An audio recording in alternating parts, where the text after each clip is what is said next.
भी कई पत्र भेजे कि माननीय प्रधानमंत्री जी, आप सबसे बात करते हो, सबके दुख दर्द सुनते हो, विदेशों में आप अपना नाम रोशन कर रहे हो, लेकिन जो कर्मचारी काम करते हैं, जो गांव तक फैला हुआ कर्मचारी काम करता है, सरकार की जो घोषणाएं हैं, जो नीतियां हैं, जो इनके योजनाएं हैं, उसका क्रियान्वयन कर्मचारी करता है, तो सचिवालय से लेकर के और गांव तक। लेकिन उसके दुख दर्द को सुनने वाला कोई नहीं है। सरकार उनके ऊपर तमाम दंडात्मक कार्रवाई कर रही है। दंडात्मक कार्रवाई में अभी आपने देखा कि वो जो उनको अटेंडेंस जो उस पर सख्ती की गई कि आप जो है क्या वो कहते हैं बायोमेट्रिक, हाँ, बायोमेट्रिक प्रणाली से आप अटेंडेंस अंगूठा लगाइए या फोटो दिखाइए उसमें, और अगर आप लेट होंगे तो आपकी तनख्वाह कट जाएगी। हमने माननीय प्रधानमंत्री जी को, मुख्यमंत्री जी को इप्सम की ओर से पत्र भेजा कि अगर कोई कर्मचारी का बच्चा बीमार है और वो अस्पताल में दिखाने जा रहा है तो वो निश्चित रूप से वो लेट होगा, या कोई और व्यक्तिगत कारण है तो वो उससे आप अगर 1 घंटा लेट है तो 1 घंटा आगे काम उससे ले सकते हैं। वैसे भी कर्मचारी बायोमेट्रिक प्रणाली पर ठीक 9:30 बजे 10 बजे अपना अटेंडेंस देता है, लेकिन शाम को वो 9-10 बजे रात तक काम करता है, उसका लाभ कोई पारिश्रमिक नहीं मिलता है। तो इस तरह से जो वाजिब मांगे हैं वो पूरी नहीं हो रही। कर्मचारी को आंदोलन से विरत किया जा रहा है, कर्मचारियों में विघटन पैदा किया जा रहा है। इप्सप का गठन इसीलिए हुआ है कि तमाम ट्रेड यूनियंस, तमाम संगठन के रूप में कर्मचारी विभक्त था, ऑटोनोमस के रूप में, आउटसोर्सिंग के संविदा के नाम पर राज्य कर्मचारी, केंद्रीय कर्मचारी। तो ये सब इप्सप में जो इसका मेन उद्देश्य रहा है कि हमने सारे लोगों को एकजुट किया है। सर, पिछले समय से सरकारें जो योजनाएं किसानों के लिए, युवाओं के लिए और मजदूरों के लिए लेकर आई है, उसमें हिंसा और उपद्रव देखने को मिला है देश में। अभी ज्वलंत उदाहरण के रूप में जो अग्निपथ योजना है, उसमें युवा आंदोलन कर रहे हैं, हिंसा की जा रही है। आपका क्या सोचना है कि ये अंतर कहाँ रह जाता है? सरकार योजनाएं समझा नहीं पाती है, या आपको लगता है कि अग्निपथ में युवाओं का शोषण अधिक होगा? ये जो अग्निपथ योजना बनाई गई है, इसमें भर्ती की जा रही है, ये 4 साल के लिए की जा रही है, सम पारिश्रमिक पर 40,000 कुछ ऐसे ही है। उसके बाद उनका भविष्य खराब, फिर कहाँ जाएंगे, कुछ नहीं। सरकार को चाहिए कि हम इसके बाद इनको मिलिट्री भर्ती करेंगे, रेगुलर नियमित देंगे, वो भी नहीं। आप 4 साल करोगे, आपको हटा देंगे, फिर दूसरे लोग रखेंगे। इसका मेरे समझ से उद्देश्य लगता है कि आउटसोर्स से गलत तरीके से लोगों को सेना में भर्ती करना। सेना का भर्ती की जो प्रक्रिया है वो आज से नहीं, अंग्रेजों के समय से चली आ रही है, उसको चलना चाहिए। उसमें जो योग्य होते हैं, जो सेना के योग्य, उनको रखा जाता है। आप उसमें क्यों हस्तक्षेप कर रहे हैं? आप सेना को भर्ती करने दीजिए। आप अग्निपथ और तमाम पथ को लाते। अभी हम इस पर बात करेंगे माननीय रक्षा मंत्री जी से, और ये मतलब इस तरह की योजनाएं कहाँ से लाई जा रही हैं। आप सीधी भर्ती क्यों नहीं करते? मिलिट्री पद खाली है, भर्ती करिए। विभागों में पद खाली है, भर्ती करिए। आप वही ये आउटसोर्सिंग है, ये जो अग्निपथ, ये भी आउटसोर्सिंग।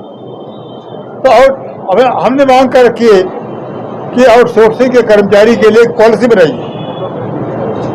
जैसे उत्तर प्रदेश में जितने डेली वेजेस कर्मचारी 1.5 लाख, उसको मायावती सरकार में हम लोगों ने आंदोलन करके उनको रेगुलर करा दिया, एक भी नहीं बचे। अब उसके बाद सरकार आई तो आउटसोर्सिंग चला दिया। आउटसोर्सिंग मतलब ठेके कर्मचारी, ठेके के रूप में काम कर रहे हैं, उनका कोई भविष्य नहीं है। तो हमारे सब ने, महामंत्री जी ने पत्र भेजा प्रधानमंत्री जी को, इसकी एक पॉलिसी बनाई कि ये जो अच्छा काम करते हैं इनको आगे वरीयता दी जाए नियमित भर्तियों में, ताकि इनका भविष्य तो बने। नहीं तो कहाँ जाएंगे, उनका परिवार कहाँ जाएगा? सबसे बड़ी प्रॉब्लम इस समय पेंशन की है। सरकार ने, इसी सरकार में, माननीय स्वर्गीय वाजपेयी जी के समय में सरकार में नई पेंशन योजना लागू की गई एनपीएस। आज एनपीएस का क्या है?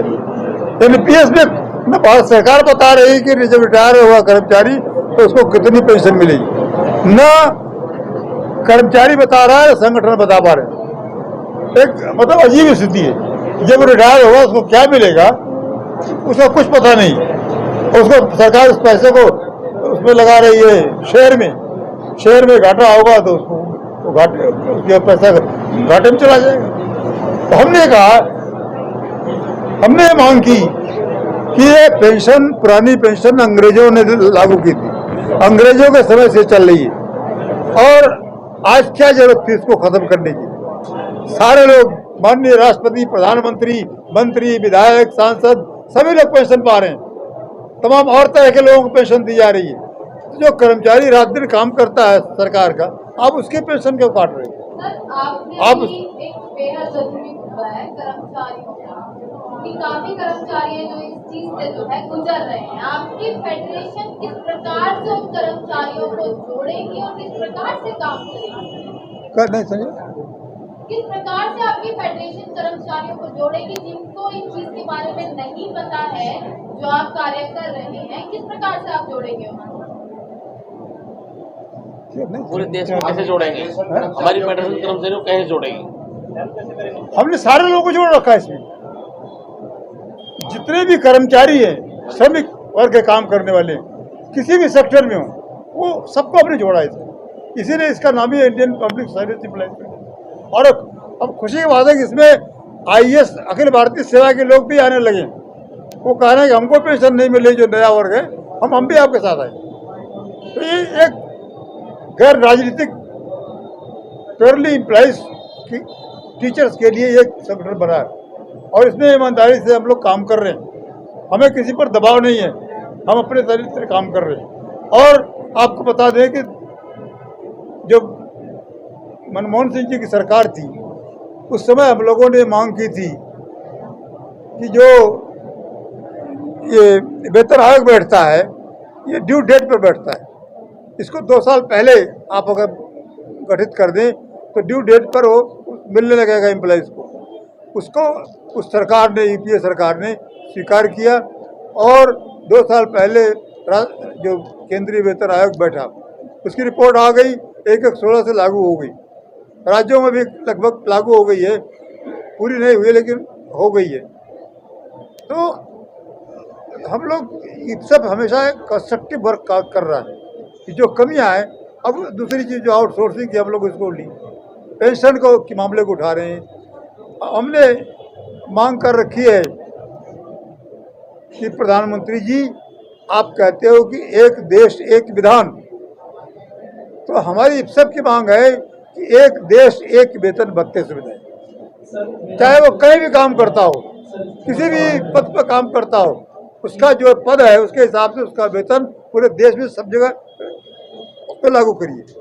तो जब आपने जो प्रदेश कार्यालय बनाया है आपकी फेडरेशन ने, फाइनली अब इसके शुभारंभ के बाद आप दिल्ली के जो भी कर्मचारी वगैरह उनके लिए आगे की क्या रणनीति आपकी रहेगी, किस तरीके से आप काम करेंगे, इसके बारे में थोड़ा बताएं। अजय जी आप बता दें क्या चीज रणनीति क्या रहेगी? दिल्ली प्रदेश कार्यकारिणी ऐसी की जो गठन है, जो माननीय वीपी मिश्रा जी के नेतृत्व में इनके आदेश से जो गठन किया गया है, ये एक बड़ी विचारधारा के साथ किया गया है।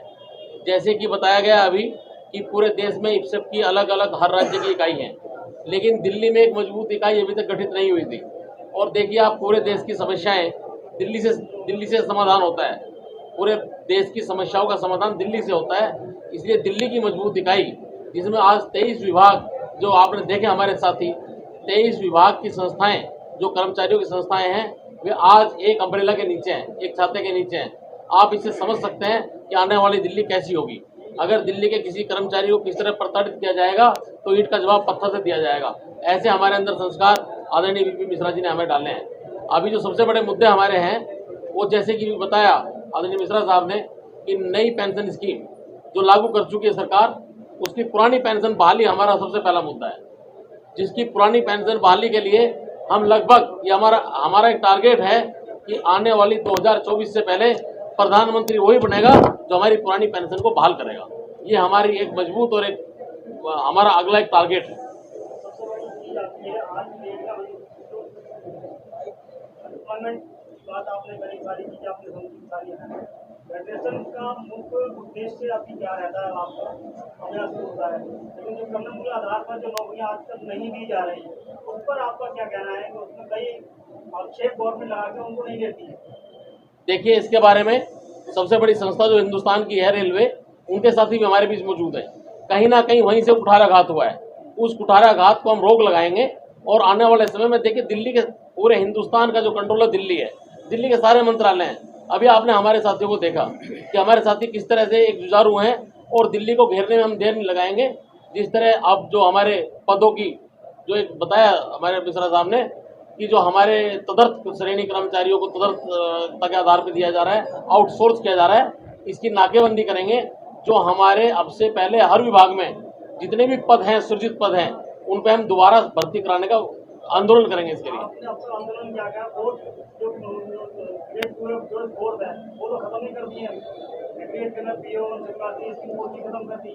अब आपने कई आपकी पोस्ट खत्म कर दी है, तो पोस्ट को अपना भी खत्म करते चले जा रहे हैं, सीनियरिटी पे काम बढ़ता जा रहा है। आप फेडरेशन के रूप में किस तरीके से आवाज उठा रहे हैं? देखिए, फेडरेशन के रूप में अभी संगठित आवाज आपके सामने आने वाली है। जैसे अग्निपथ का नाम अभी आपने लिया, ये देश की रक्षा के साथ बहुत बड़ा खिलवाड़ है। और 4 साल में जो ये भर्ती की है, सियाचिन में कौन सा जवान है जो सियाचिन में कार्य करने के लिए ट्रेंड हो जाएगा 4 साल में, उसको 4 साल में निकाल भी दिया जाए। इसी प्रकार एक बाहर आएगी और जो बाहर आएगी वो सारे के सारे जो हमारे पद हैं चतुर्थ कर्मचारी के, वे सारे पहले की तरह बहाल हम कराएंगे। ऐसा हमारा विचार है।